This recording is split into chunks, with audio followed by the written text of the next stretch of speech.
It's no secret that the Quran and I have had our differences in the past.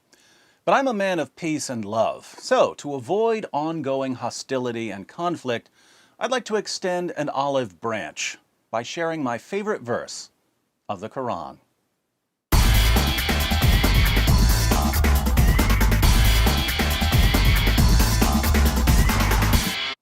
You might think that my favorite Quran verse is the verse I quote most frequently, Surah 9 verse 29, where Allah commands Muslims to violently subjugate Jews and Christians. But this isn't my favorite Quran verse at all. I just quote it a lot to help people understand 14 centuries of jihad. Since Surah 9 verse 29 isn't my favorite Quran verse, you might think that I'm referring to one of the amusing verses I often use to refute common Muslim arguments.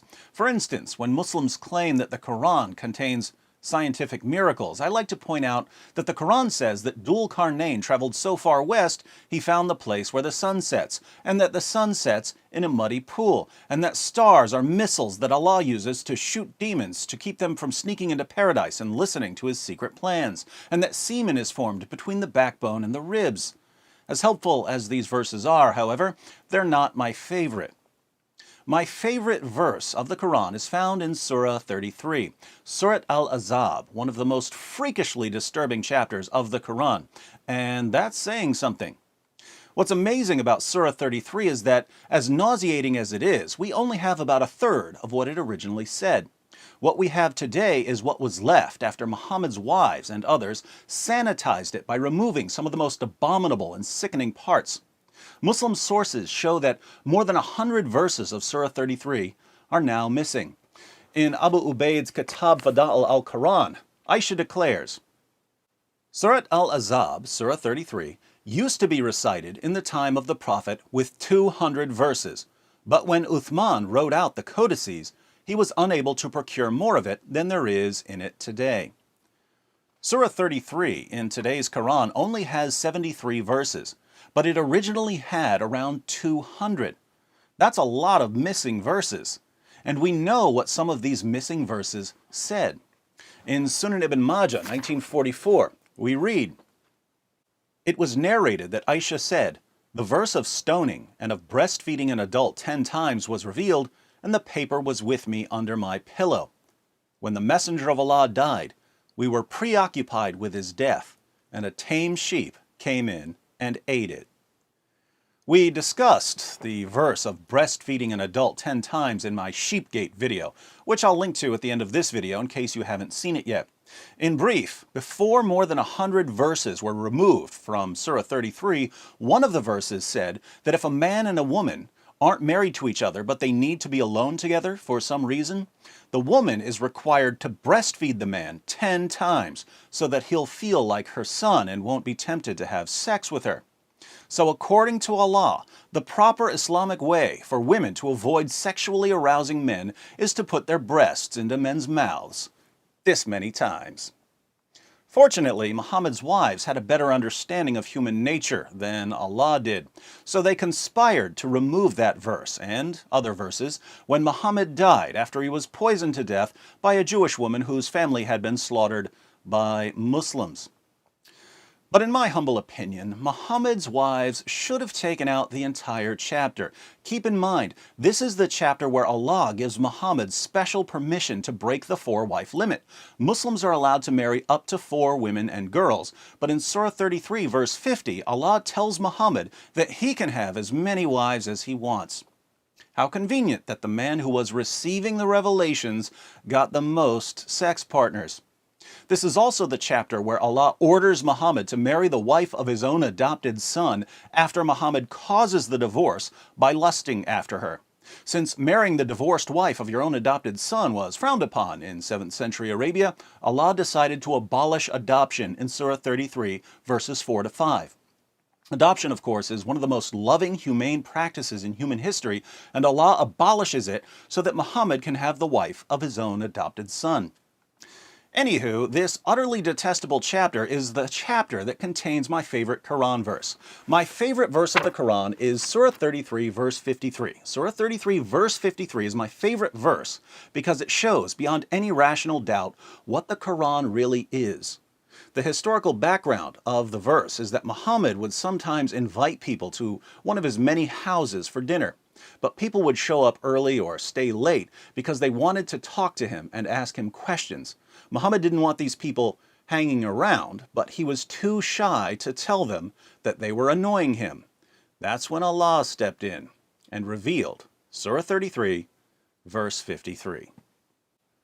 O you who believe, enter not the Prophet's houses unless permission is given to you for a meal, and then not so early as to wait for its preparation. But when you are invited, enter, and when you have taken your meal, disperse without sitting for a talk. Verily, such behavior annoys the Prophet, and he is shy of asking you to go.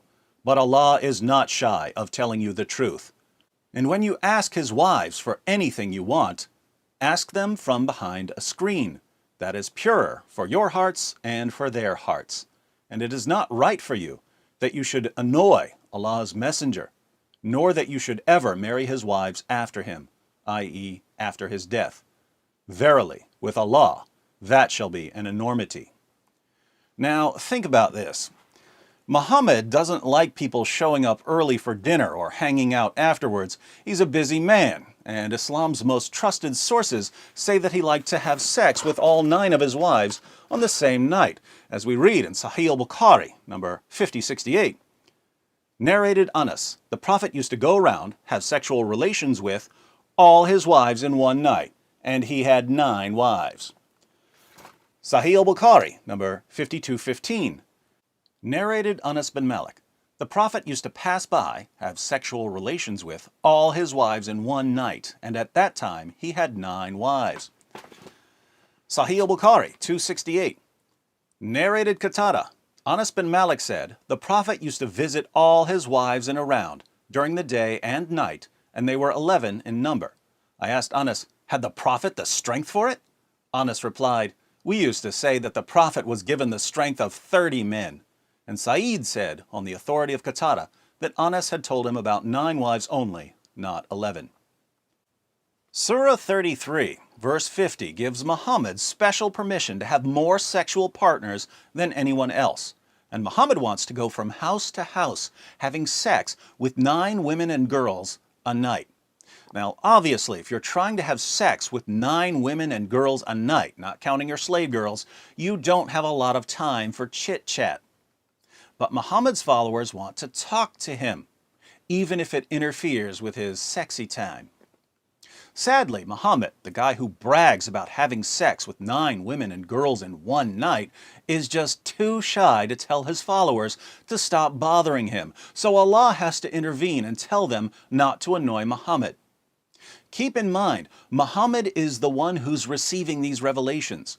One day, Muhammad steps out and says, guys, I have a revelation from Allah. This is Allah talking, not me. I wouldn't say any of this, but Allah will. Remember just 3 verses ago when Allah gave me and me alone the right to have more sexual partners than any of you gullible stooges? Well, now Allah wants you to stop coming over to my house early, and He wants you to leave as soon as dinner's over. Again, I wouldn't say any of this. I'm just too shy. But Allah's not shy. He wants all of you to stop annoying me, stop talking me to death, stop asking me questions when I've got better things to do than spend my evenings with people who are too stupid to see what's going on here. How can Muhammad make it any clearer what Allah really is in Islam? Allah is Muhammad's sock puppet, whose primary goal is to give Muhammad everything he wants.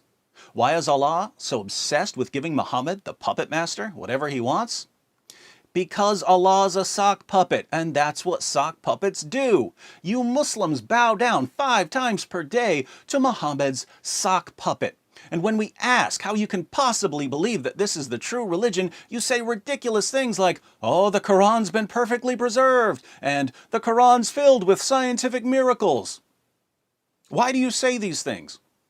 Is it because you've studied the Quran and its history? Of course not. If you took the time to study, you'd know better.